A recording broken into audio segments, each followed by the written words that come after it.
the sea turtle exhibit at the aquarium.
So these are our Hawaiian green sea turtles.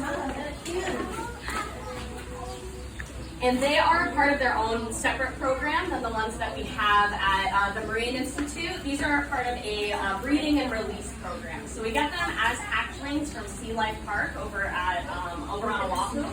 And then we raise them for around 3 to 5 years, and then we release them back to the ocean.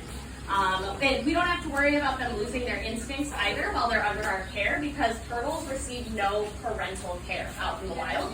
And with animals like that who have super duper strong instincts, they're usually set to go just fine. As long as you're not like hand feeding the animals and teaching them tricks, they're going to keep those instincts intact when you release them back out to the ocean.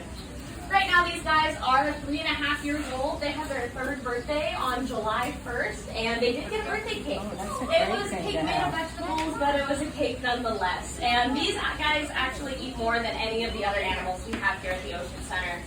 The bucket of food we're about to feed them, they get that amount 6 times a day, which is way more than any of our other animals here. They're like constant grazers. You also can't really overfeed a turtle. Yeah, they'll just keep eating, they'll keep napping, and they'll keep growing. And because they're juvenile turtles, their whole goal is to get as large as possible, as quickly as possible, because once they get big enough, they have very, very few predators to worry about.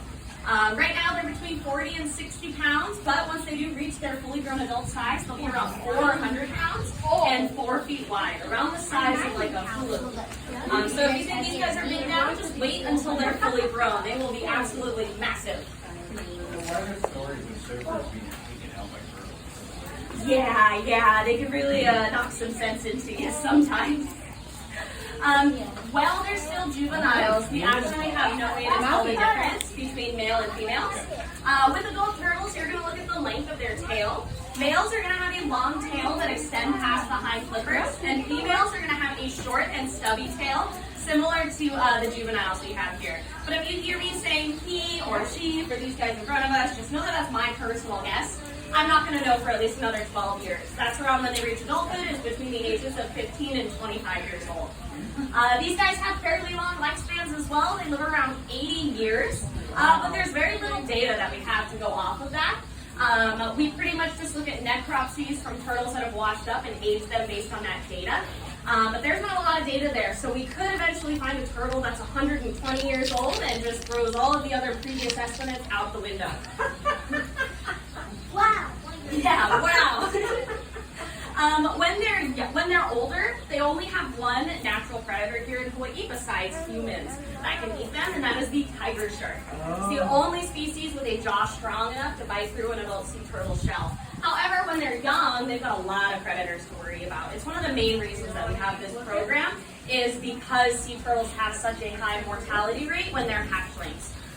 When they're first hatched, they're like this big, and their shells are really soft and flimsy, so things like cats, mongoose, seabirds, even small crustaceans and crabs can just eat them really, really easily.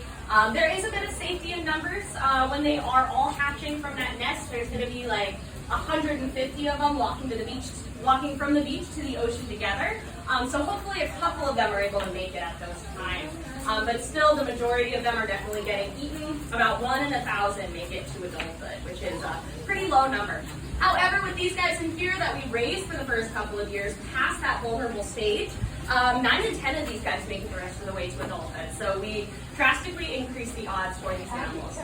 And these guys will also get kit tags and that white number written on their back when they get released, but they will probably not get GPS units.